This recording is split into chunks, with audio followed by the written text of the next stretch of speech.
At Staples Business Advantage, nothing can top the smarts and instincts of the thousands of experts on our team. While AI excels at processing data, automating tasks, and providing insights for better decision-making. And when they're used together, they're far more powerful than either is alone. Whoa. I've never felt more alive. Let Staples Business Advantage use today's latest innovations, plus our team's experience, to make business easier for you. Sign up today and save 20%. Staples Business Advantage. Business is human. Ma, ¿podemos llevar a Javi a su casa? Claro. ¿Podemos llevar también a los gemelos, señora Delgado? ¿Y por qué no? ¿Y a Noah, señor Delgado? Seguro. How about Ignacio, Mrs. Delgado? Obvio. Entre más mejor. Pero los botines sucios y los balones de fútbol los ponen atrás. Yeah, no problem. We got it. Vive a lo grande, con asientos para tus hijos y los amigos de tus hijos. En la primera Grand Highlander. For exclusive podcasts and more, sign up at patreon.com/partnersincrimemedia. I'm Rebecca Lavoie, and this is Crime Writers On.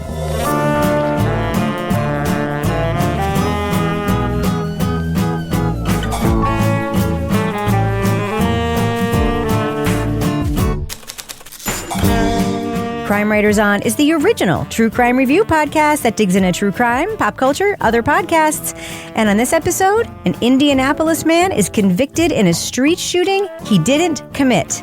His defense team and a podcaster join up to prove his innocence. We'll talk about Season 3 of Suspect, 5 Shots in the Dark. Joining me to get that done and more is true crime author, TV journalist, and host of These Are Their Stories podcast, my husband and love of my life, Kevin Flynn. Hey, Kevin. Hello, Rebecca. Also with us is private investigator, certified pet detective, resident cat lady, and author of the Piper Green series of cozy mysteries, Lara Bricker. Hi, Lara. Hey, Rebecca. And finally, our resident Doubting Thomas, the author of the City trilogy of novels, host of the Strange Arrivals podcast, and our Patreon Deep Dive Book Club podcast host, Toby Ball. Hi, Toby. Hello, Rebecca. So I just want to tell our listeners, if my voice does sound a little bit not great, it's because I still have the COVID. I will be better next time. I promise. All this time later, yes. I know, all this time later. Through the magic of teleportation, I still have the COVID. All right, so Kevin, what is happening on future programs on Crime Writers On? Yeah, later this week, we're going to have a classic rewind. We're going to be going back to our original discussion on the classic podcast, Crime Town. Crime Town. See where we are on that. Also, next week, we're going to be talking about the new podcast from Serial Productions. It's called The Retrievals. Man. Also, we'll be recording that live for our patrons on Patreon. It's so interesting thinking back, like, through the podcast, like, time lens, right? Crime Town was made by Gimlet, which no longer exists. Mm-hmm. And Serial Productions is now owned by the New York Times, right? Yeah. So it's just like so interesting they see these two things juxtaposed against each other. For me, anyway, as a podcast industry watcher, you know. All right. So is there anything else you want to chat about, Kevin, before we start the show? Well, I was just really surprised from last week's after show about your mother's predictions regarding the Long Island serial killer. And how close she was. It's so weird. Yeah. Oh, I remember when I cornered her at the bookstore. Yeah. Yes. And she told you all about the fact that she thought one of my stepdad's friends was the Long Island serial killer. Yeah. Yes. Yep. Turned out it wasn't him. Surprising. But, you know, sometimes with those horseshoes, you can get close enough. You can get closer than you think. Yeah. That's all I got to say. Mom. I shouldn't have made so much fun of you, Mom. All right. I think we should talk about what we're going to talk about because we're talking about a franchise that's pretty close to my heart. Should we go ahead and get that done, Kevin? Let's talk about what we're going to talk about. All right, let's talk about Suspect, Season 3, leading off. To be not believed is not to have worth. So now I'm like, what, you don't believe me? Look, my word ain't nothing, but I ain't good. Because when people don't believe you, it make you feel alone. Leon Benson says he's innocent of the 1998 murder of Kasey Schoen, who was shot in his truck in Indianapolis. Despite his alibi, no motive, and a lack of physical evidence, Leon was convicted based on a cross-racial identification from 150 feet away at night. I have to say that was one time that face literally jumped off that paper at me. I mean, it was basically went right back to that night. And I don't doubt one bit that I made a false accusation about it or anything else. Attorney Lara Bazelon looks for clues to winning Leon's exoneration. Was evidence about alternative suspects withheld? And should Bazelon's team approach the man they believe actually pulled the trigger? Is it a good idea for Charlie and me to go to Florida with our investigator and knock on his door to see if he'll talk to us? Oh, fuck no. Suspect, 5 Shots in the Dark is season 3 of the acclaimed series from Campside Media and Wondery. In a break of format, host Matt Shaer works with Bazelon in a side-by-side effort to clear Leon's name. Will the 1-2 punch of lawyers and podcasters get him out of prison? And what does correcting this wrong mean for the victim's family? Spoiler alert, we are going to be talking about significant spoilers from Suspect, 5 Shots in the Dark. So if you want to remain spoiler-free, go to the estimated time code in our show notes for our thumbs up or thumbs down reviews. Now, regarding those significant spoilers, Kevin, we should mention we have heard the whole series. Yeah, it's available now on Wondery Plus. Yes. And now it's coming out on all the major platforms. Yes, and we also should say this case has been in the news. So, there's 2 things. There's 2 ways that you can get caught up on the significant spoilers. I would just recommend listening to the podcast if you can. Anyway, that's just my recommendation. So, Toby, one of the interesting things about Matt working with Lara, and they don't say it specifically in the podcast, but I'm assuming that that's what's happening here, is that he gets to sit in on her client meetings between her and Leon, which is not typically what a journalist gets to do when they're covering a story. And so we get to meet Leon when he's still in prison and his Zoom calls. What do you think about him when we first hear from him and he's in this very dire situation with basically no hope of getting out? Yeah, well, I think that's one of the things that kind of makes the podcast, right, is that Leon is a very sort of attractive, distinctive person. He's incredibly upbeat given his lot in life and what his expectations are at the time. It kind of struck me, and it obviously struck the podcast makers too. He has this take on the myth of Sisyphus that's a little bit unusual, and most people probably know the myth of Sisyphus, but it's this guy who's pushing a rock up a hill, and the rock gets bigger and bigger and bigger, and before he can get all the way up the hill, it gets too big and it just rolls back down again, and he's sort of fated to do it day after day after day after day. His rationale was something like this. Hey, at least Sisyphus has a stone. At least he knows where he needs to go. And that was Leon, too. After each defeat in court, he'd say, hey, I can still push. And in those moments, doing these things, I'm pushing my stone like I told you before. I'm like, man, I got to do these appeals. Yeah, Toby, you're right. Leon does have this really fantastic attitude as an inmate. It reminds me of folks like, Leo Schofield, Anand Syed, Suave. Curtis Flowers. I mean, do we hear a lot from Curtis while he was in prison? No, but we've heard from him since, and he definitely is. Of course. But, when we're introduced to certain inmates that are fighting for exoneration, they become these people that we really become drawn to because they're warm and interesting. And I'm kind of wondering about if the next time the guy we get who is deserving of an exoneration is also a huge asshole and sort of the whole fuck the world thing. Are we going to still feel the same way for them and cheer for them in the same way? In a way, I don't want to say that, in the same way that we wonder about whether or not money buys you a whole different system of justice, I kind of wonder about whether the more charismatic inmates are the ones that get the podcast treatment. But hey, that's not a knock on Leon for being a hell of a guy, being very engaging and someone who does not deserve to be in prison. I'll tell you, I'm very moved when I hear anger too from people in this situation. I think one of my most moving quotes from me from Jason Carroll from Bear Brook season 2 is when he said, "I'm tired of being talked about like I'm some fucking kind of animal." He's so mad, and I'm like, that's exactly how I would be if I were in this situation. It's like you. How do you not be mad all the time? It's incredible to me. You know who is mad though all the time though, Lara, is Lara Bazelon. That woman's mad all the fucking time. What do you think about her? I love it. I love it. First of all, there's somebody else whose name is spelled the same as me, and they're mad all the time. I'm like, it's perfect. It's my ideal thing. But I love how she gets involved in this case, and as somebody that works in the defense world, when you hear somebody that's that passionate about wrongful conviction and getting somebody exonerated and holding people accountable the way she is, like, rock on, Lara, from one Lara to another, I think one of the great examples of character development that and Matt Shaer just like is so good at this type of thing with his shows in particular. There's the scene at the beginning of the podcast where we meet her and she's making her stupid lunch with her 2 eggs plus 3 egg whites plus 2 sausage patties plus, the same thing. And so first of all, I'm like, the real mystery of this podcast is where all the yolks go. Okay. That's fucking 21 yolks a week. What does she do with them? But the whole idea that she's making it on this pan that has no nonstick surface left. And I'm just like, you can just imagine this, like, and she's like, my fear of being taped is that I'm just going to be so angry all the time. And you just imagine her just like scraping this nonstick pan until like the nonstickness comes off.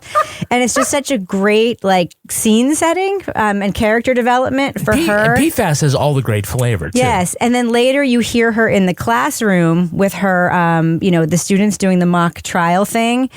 And like they do it and she's praising them, but she's so in the moment mad about the thing that happened years and years ago with the lawyer. Like she's just so immediately like, she gets as mad as like a listener to a true crime podcast would get about something. And this is her fucking job. Like she's not dispassionate about it in any way. I'm like having an existential moment. Like, do you not see how bankrupt this case was? So bankrupt. Like, how could you bring this case if you were a prosecutor knowing what you know?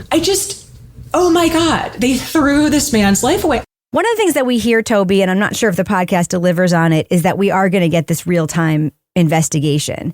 And I think the nature of communication in the era that we are in today makes that difficult, plus the distance that Matt and Lara have between each other.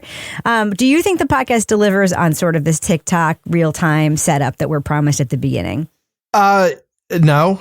Like, I don't know why they said it was like that, because they experienced it that way, but I don't think listeners really experience that way. I mean, it's clearly everything has taken place by the time they start this podcast, right? I mean, at least it seemed that way to me, is that everything had happened before they put out the first episode.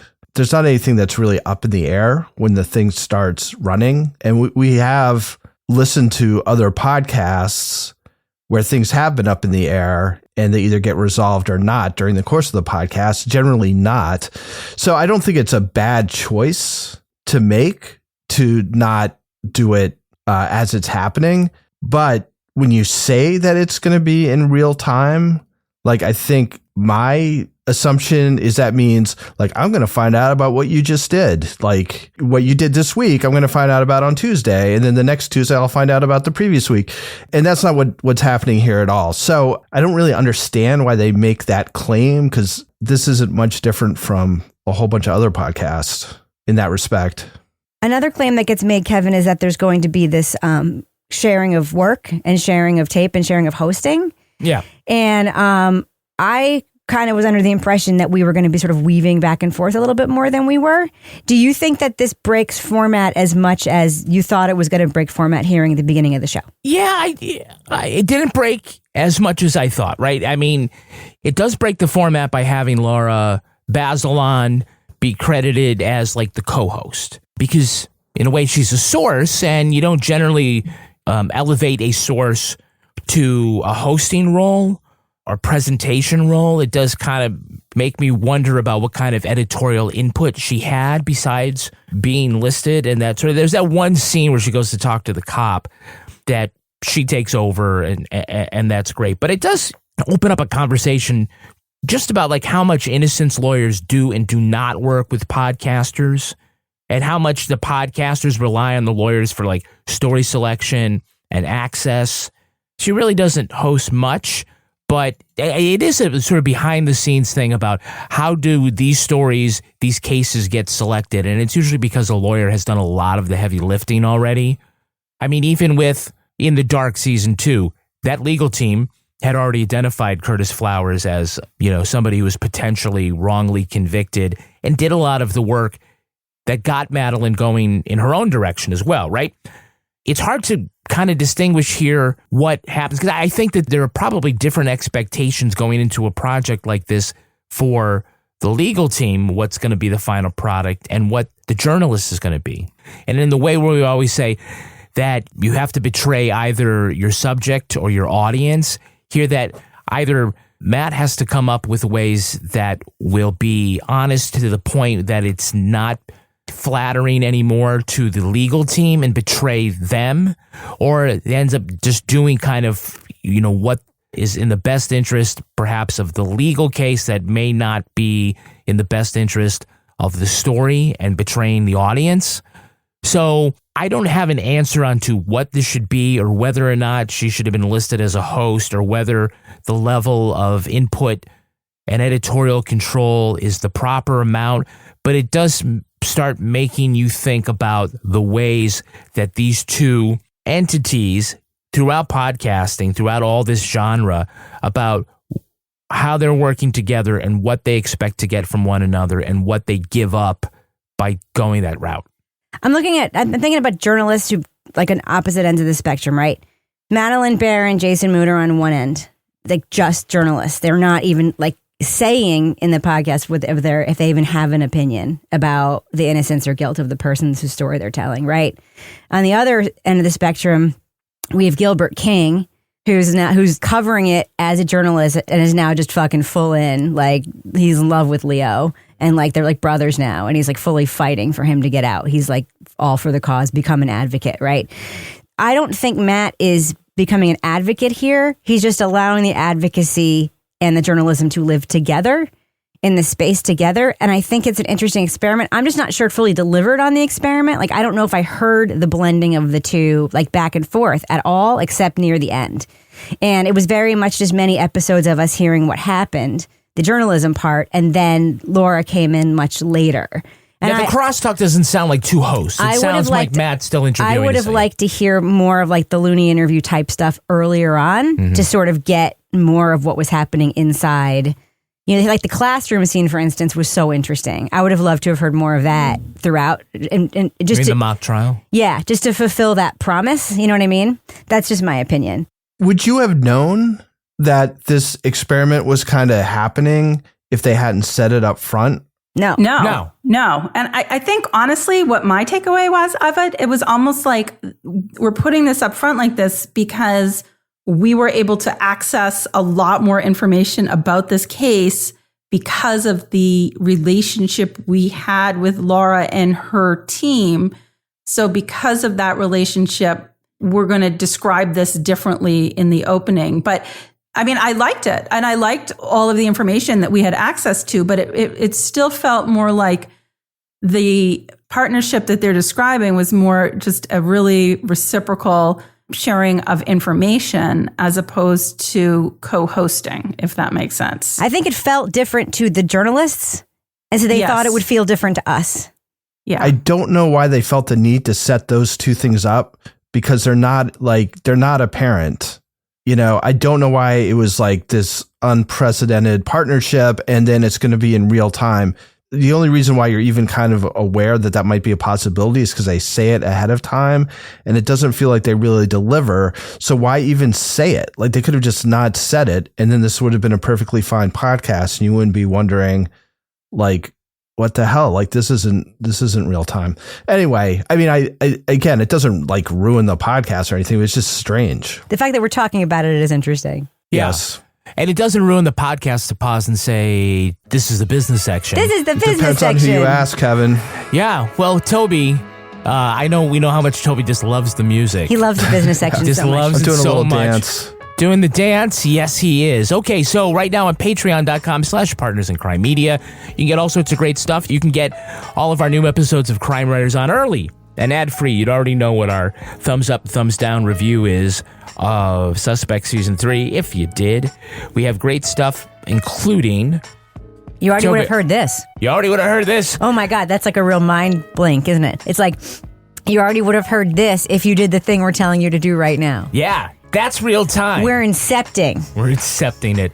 Later today, if you're listening on Drop Day on Monday, later today, Toby is recording the next episode of The Deep Dive, and he's doing that with great guests like Claire Clark, Alex Segura, and Lauren Bright Pacheco. Toby, what is the book that you're going to be discussing?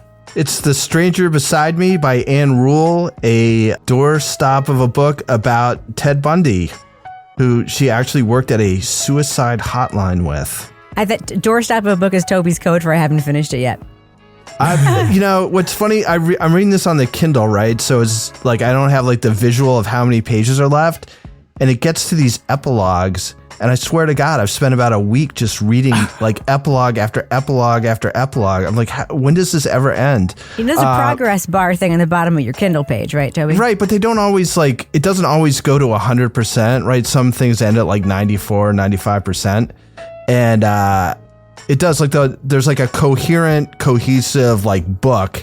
And then there's these, she tacks on these epilogues as kind of things happen. They put out new editions. And boy, do they go on. Yeah. It's called the bonus.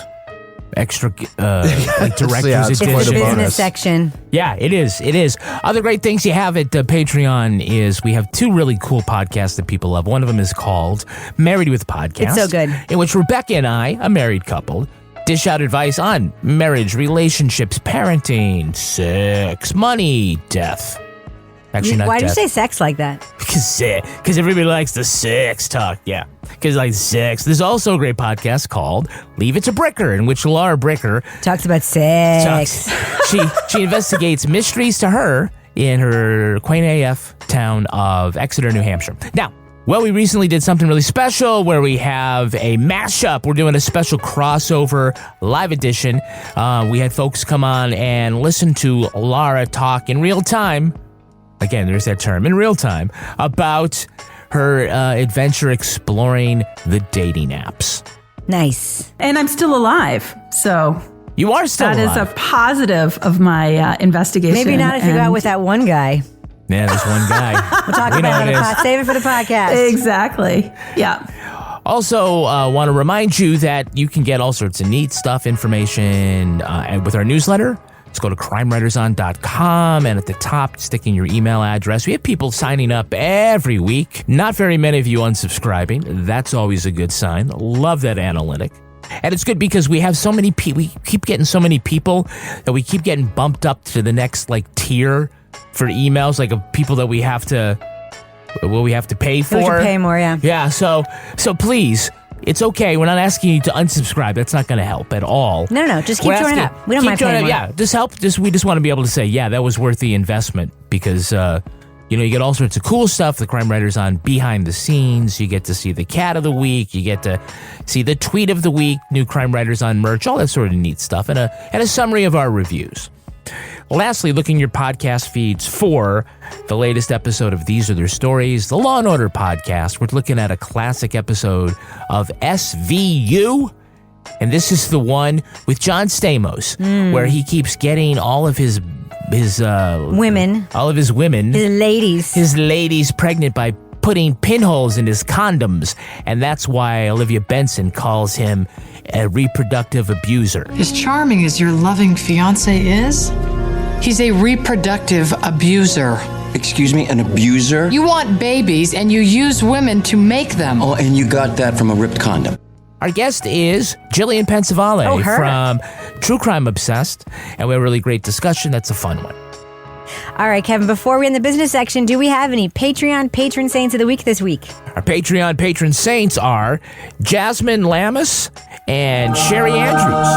Bless you. Bless you, Jasmine. Bless you, Sherry. And bless you, everyone who muscles through the business section every week. We appreciate all of you, whether you support us on Patreon or not, but you really should, because it's really fun back there. Kevin, can I go ahead and fade that music out right now? Do it.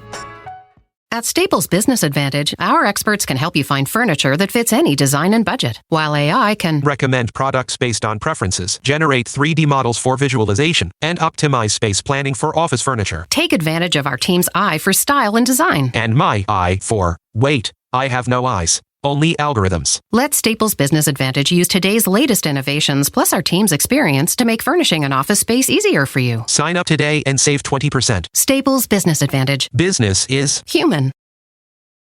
Ma, ¿podemos llevar a Javi a su casa? Claro. ¿Podemos llevar también a los gemelos, señora Delgado? ¿Y por qué no? ¿Y a Noah, señor Delgado? Seguro. How about Ignacio, Mrs. Delgado? Obvio. Entre más mejor. Pero los botines sucios y los balones de fútbol los ponen atrás. Yeah, no problem. We got it. Vive a lo grande, con asientos para tus hijos y los amigos de tus hijos. En la primera Grand Highlander. Do you ever meet someone who seems kind of off? Whether it's a creepy neighbor or random phone number that keeps calling you, Truthfinder has you covered. You can search for people by name, address, phone number, email, and more. Truthfinder can be especially helpful for running confidential background checks on anyone you're planning to meet from online dating apps. Go to truthfinder.com/podcasts for a special offer. That's truthfinder.com/podcasts to access your special offer today. All right, Laura Bricker, we've got a private investigator in this podcast with a great name. What do you think of our friend Jimi Hendrix? I love Jimi Hendrix. I love that this is somebody that themselves has been through the criminal justice system, and while they are incarcerated, studies up, learns the law, and basically then goes out and starts doing this kind of work for others when they are able to. But anyway, what I like about this guy is I always like when you have somebody like this, it's a defense investigator who can sort of talk the talk. And so because of their own past, they go into a situation and they are able to, really gain information and trust from people out there that they are trying to connect with and get information from in a way that maybe somebody else might not be able to. But I just like how fired up Jimi Hendrix and his name. I mean, anytime we are listening to a podcast and we have a defense investigator, it just makes me so happy. How about someone with a great name like blah, blah, blah? Blah, blah, blah. Blah, blah, blah. Blah, blah, blah, blah, blah, blah. We need to talk about the cross-racial identification aspect of this case, because it obviously is the linchpin that got Leon convicted to begin with.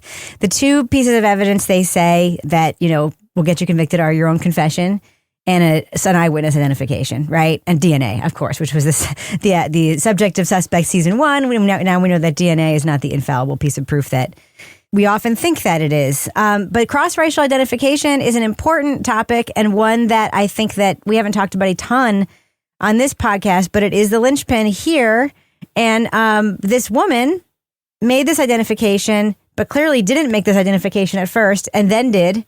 And then we have other witnesses saying, no, it was this other guy with these pants with the 3 stripes down the side, not this guy.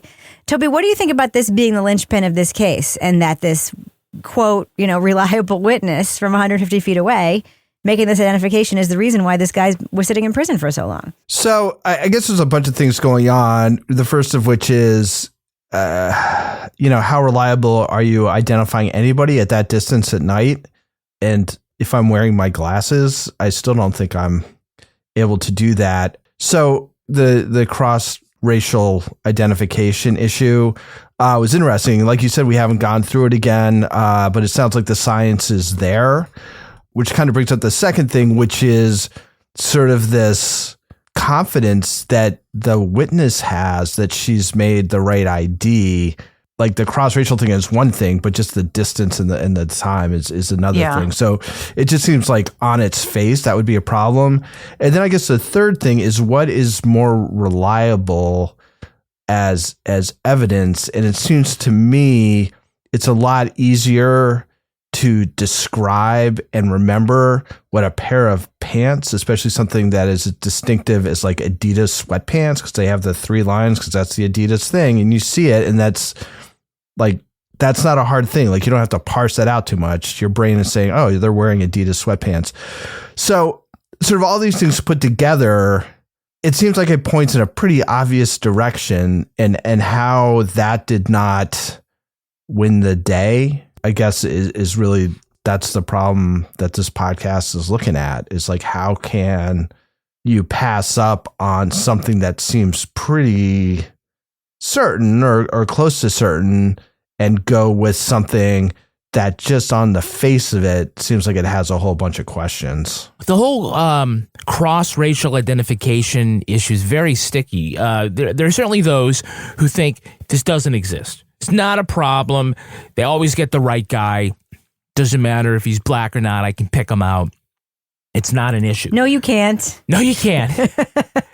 But there's also the feeling that the identification difficulty is a character issue, like the witness has some sort of racial bias, or they don't realize that they do. They think they can identify a person from a different race, but the reason that they don't is because they aren't as familiar with people from other races, or they are actually secretly prejudiced or whatever.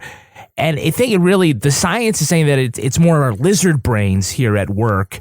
The point being that it's not like you're good at this or there are people who are bad at it. It's just sort of built into the way our brains process this that's why it's not completely reliable. In the end, what you don't want to have is like people who say like, I'm really good at cross-racial identification because I have this experience or whatever. And there are people who are bad at it. Because if there are like some people that are good at it, then the whole question about whether it's reliable or not just kind of gets all muddied, right? You guys ever test yourself on this? Because I sometimes do. Like I sometimes will, not the cross-racial part, just the identification part. Like I will sometimes pass somebody. Oh. And then I'll be like, can I even a little bit remember what that person in the grocery store that I saw 15 minutes ago looks like? No, not in a million fucking years. I would challenge listeners to do this occasionally. Don't stare at somebody as if you're watching them commit a crime, because that's not how it works, right? You see somebody commit a crime and usually it's like a fleeting thing because you don't know in advance that you're about to see them commit a crime, right? It's like you've passed something or you see something and you see somebody for a couple of seconds. It's kind of like an interaction you have with a cashier at the grocery store or with somebody that you pass when you're walking or whatever. Tomorrow, when you're having some sort of activity in the world, think about somebody you saw 15 minutes ago and try to imagine what they looked like in your head. It's not possible. I mean, it might be possible vaguely. He was white. He was tall. His truck was green, maybe blue. I don't fucking know. It is not possible. And the idea that this is the gold standard of evidence is bananas. I saw a really great college study where they had people, they were testing this, and they had people show up for this study, and they'd go to this big desk, and they would check in, and the person behind the desk would say, okay, just a second. They would duck down all the way, and a different person would pop up, wearing the same color shirt, and nobody recognized that it was a different person. No. Just because you're not thinking like that, It's incredible. When I was doing a lot more interviews working in the defense world, whenever I had somebody that remembered something exactly as it happened, I was like, yeah, no, this is a bullshit story. This is either witness tampering or somebody rehearsed this story ahead of time. So I agree, Rebecca, with what you just said. So, Lara, we hear a Brady violation uncovered in real time. This is in real time in the podcast, not in the way we mean it. It's not live on, but we do hear Lara go interview with her team, a cop who worked the case, who admits on tape that he did not hand in his handwritten notes as part of the discovery process because those were the draft? That's the work product? Work product. I don't know about my handwritten notes. That's work product. Was the single most shocking thing he could have said. He had just acknowledged that a bunch of material implicating Joseph Webster had not been turned over to prosecutors and in turn to Leon's defense team. That wasn't just wrong, it was illegal and unconstitutional. What did you think about that scene? Because one of the interesting parts about it is that Lara actually sees him, when he calls them little ladies or whatever, she actually sees that as an advantage in the conversation because then it means he's not taking them seriously and he's more likely to be relaxed or whatever. What did you think of that scene as it was unfolding? Because they didn't think they were getting anywhere and then all of a sudden he just sort of drops this. I guess you never know what you're going to get when you go into an interview. I mean, obviously, so we have this loony guy who the eyewitness identifies as a shooter. And this is the information that's never turned over. And, we know this guy has been fired from the sheriff's office because he had a drunk driving arrest. We know that they were kind of surprised. I mean, I was surprised with how candid he was. And at one point I think were like, we don't know if he really believed that we were lawyers, but he did this interview. He gathered the information, used his notes to sort of lead him as he was later doing a longer interview. But the fact that he admitted that he didn't turn it over and then not only admits it, but when they come back with this declaration for him to sign, basically is yeah, I'll sign that. I mean, good for him for manning up. But I was surprised with the way that this did play out, because it is fucking maddening when you look at this case and how long this man was incarcerated, when here is information that is just, I don't know, were we lazy? We didn't want to follow up on it. We didn't think people were going to believe these other witnesses. So we're just not going to like go down that road. But holy shit, when you see the totality of what was not turned over and how that could have affected the outcome of this case, it's pretty amazing. But I was just surprised. I just really couldn't believe that Detective Jones actually just sure, that to me was surprising. He didn't seem to think it was wrong, right? Right. No, because it was probably, he probably was honestly told, don't worry about your work product, your first notes. Not because he thought he was hiding something, just was systemic. They were like, no, don't worry about that. Don't worry about that. Sure, it's like read technique. This is what they get taught, right? Yeah. So they don't realize the detriment to that. So they're like, it's probably some prosecutor who didn't want to have to worry about Brady stuff. No, I'm just here to look for stuff that implicates my suspect, not exculpatory evidence. So why would I put that in a report? I felt like he didn't feel like, I don't want to say anything. He was just like, I was supposed to do that? Oh, okay. Well, and I think that's what's, there's a difference between I take handwritten notes when I'm out doing an interview, and then I type them into a report with all the information that I got on the interview. Now it's just in type that you can actually read, as opposed to my messy handwriting. There's a difference between that and, here's these other notes that have information that I just didn't memorialize anywhere else except in my own little brain and on my work product. But the other notes were that somebody else did it. That's what I'm saying. Is that this is like information that's like, what the fuck? The other notes weren't that he was eating a donut instead of a muffin. The other notes were that somebody else fucking did it. I mean, but he's so clueless that he kept them. If I rip him up, man.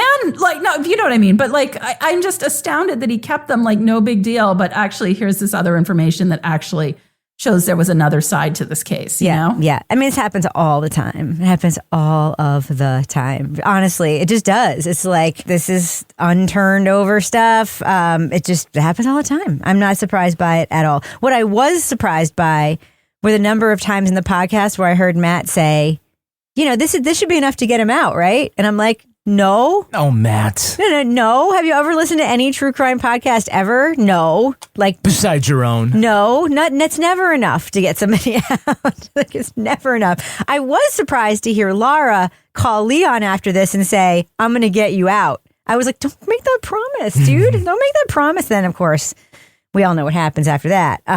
Yeah. At Staples Business Advantage, our experts can help you find furniture that fits any design and budget, while AI can recommend products based on preferences, generate 3D models for visualization, and optimize space planning for office furniture. Take advantage of our team's eye for style and design. And my eye for, wait, I have no eyes. Only algorithms. At Staples Business Advantage, furnishing your office is easy. And with the best warranty in the business, we're committed to you now and down the road. Sign up today and save 20%. Staples Business Advantage. Business is human. Do you ever meet someone who seems kind of off? Whether it's a creepy neighbor or random phone number that keeps calling you, Truthfinder has you covered. You can search for people by name, address, phone number, email, and more. Truthfinder can be especially helpful for running confidential background checks on anyone you're planning to meet from online dating apps. Go to truthfinder.com/podcasts for a special offer. That's truthfinder.com/podcasts to access your special offer today. At Mayo Clinic in Florida, we're conquering the unconquerable. Using artificial intelligence and data, our experts can create a personalized gene roadmap just for you, customizing your cancer treatment, giving your body exactly what it needs to fight the disease. We're making more possible at Mayo Clinic, because every day we're doing what's never been done. Learn more at mayoclinic.org/possible. Mayo Clinic. You know where to go. All right, let's do what we do. Let's let our listeners know, should they check out Suspect, 5 Shots in the Dark. It's the 3rd season of Suspect from Campside Media. Lara Bricker, what do you think? Thumbs up or thumbs down for season 3 of Suspect? Yeah, I'm going thumbs up with this. I mean, I know we hear a lot of cases like this. In this case, we do have a resolution in this case that we are going to hear about. So for me, I always like that when we're not left hanging about where is this story going to go. We learn where this story is going to go. We've got a defense investigator in here. We've got a fired up defense attorney, Lara, who nice first name, Lara. And we have a lot of access here because of the nature of the relationship between Matt and Lara, the attorney in this case. So we really have pretty good information and a view into how this case is being investigated, how it's working. And I thought this was all really interesting. So thumbs up. Toby Ball, what do you think? Thumbs up or thumbs down for Suspect Season 3? Yeah, this is a really good podcast. You know, I think Matt Shaer will probably never make a bad podcast.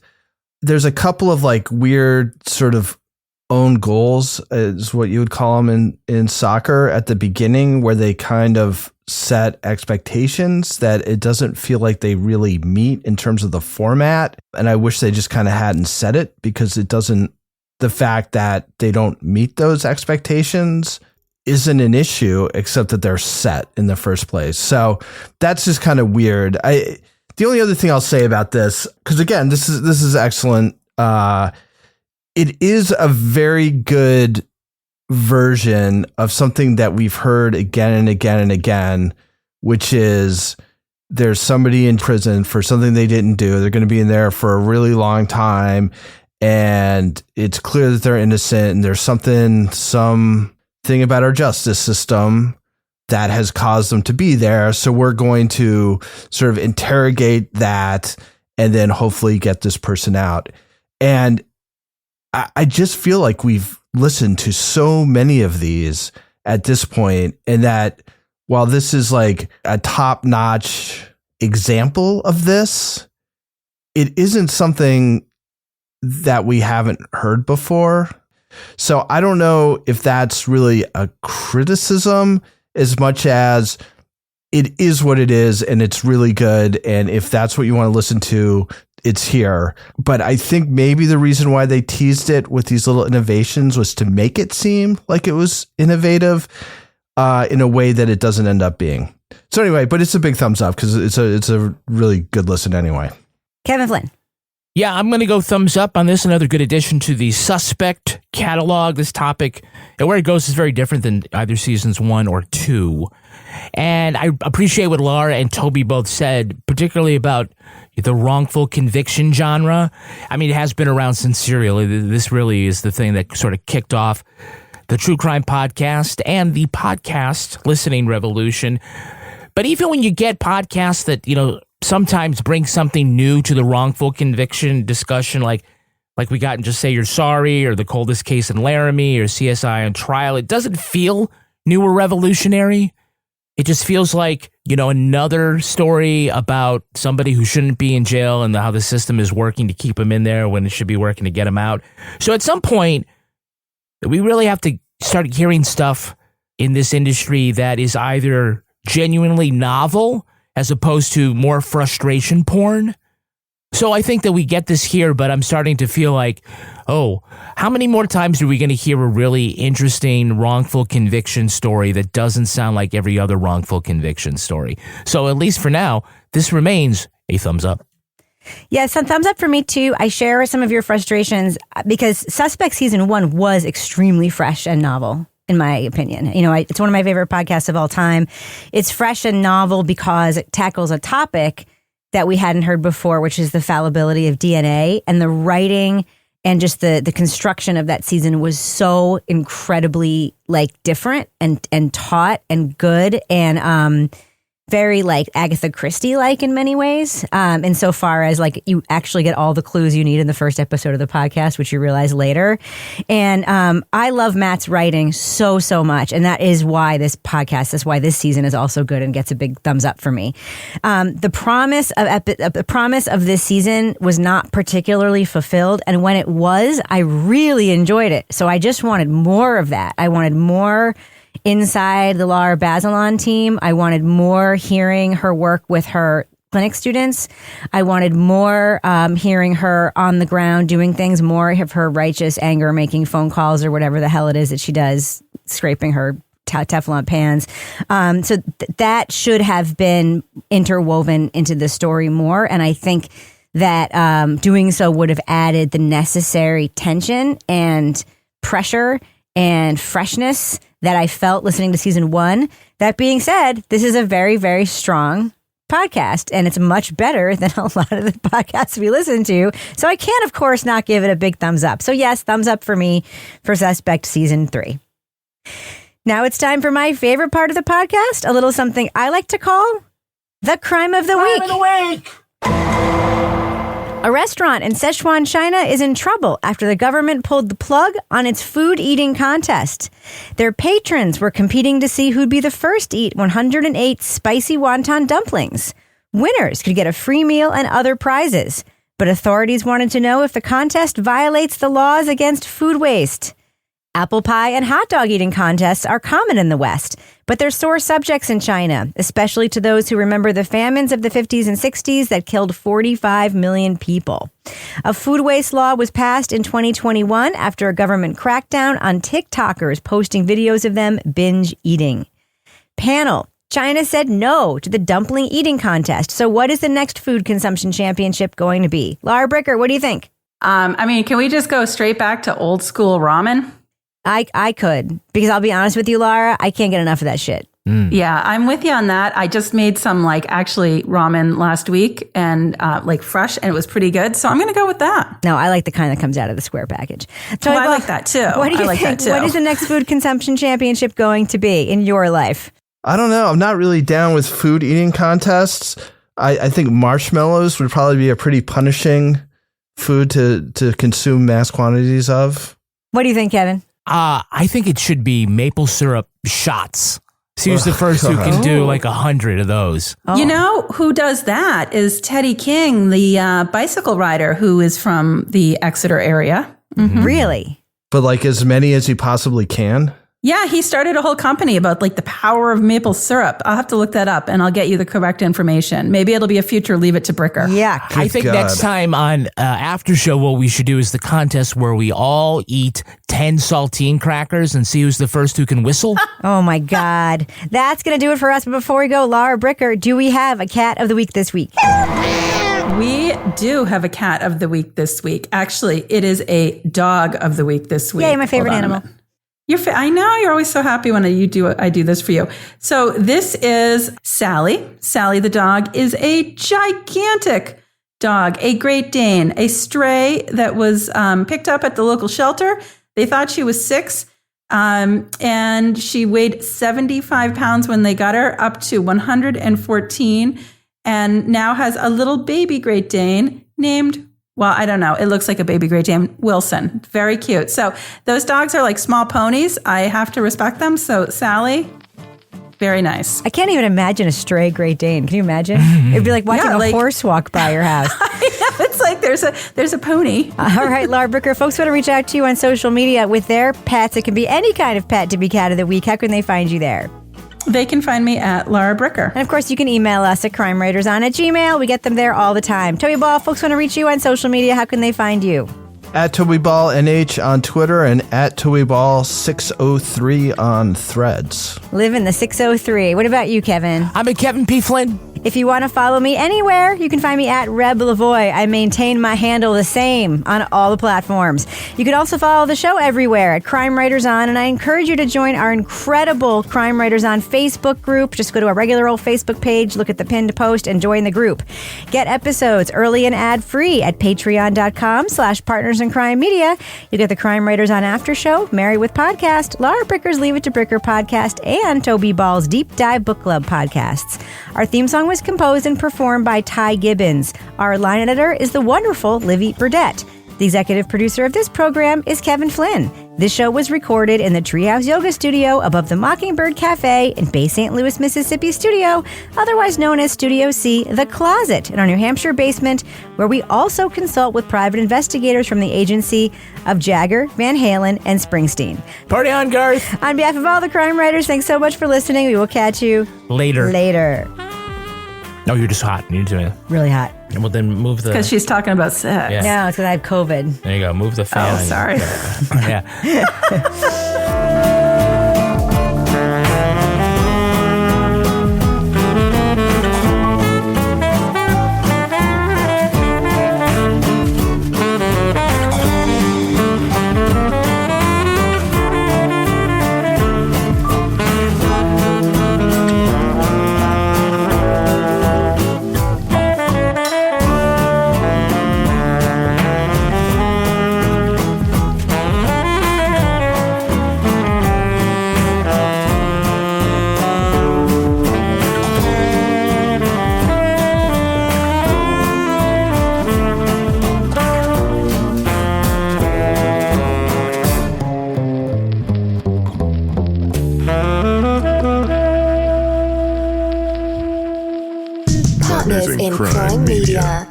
At Staples Business Advantage, nothing can top the smarts and instincts of the thousands of experts on our team.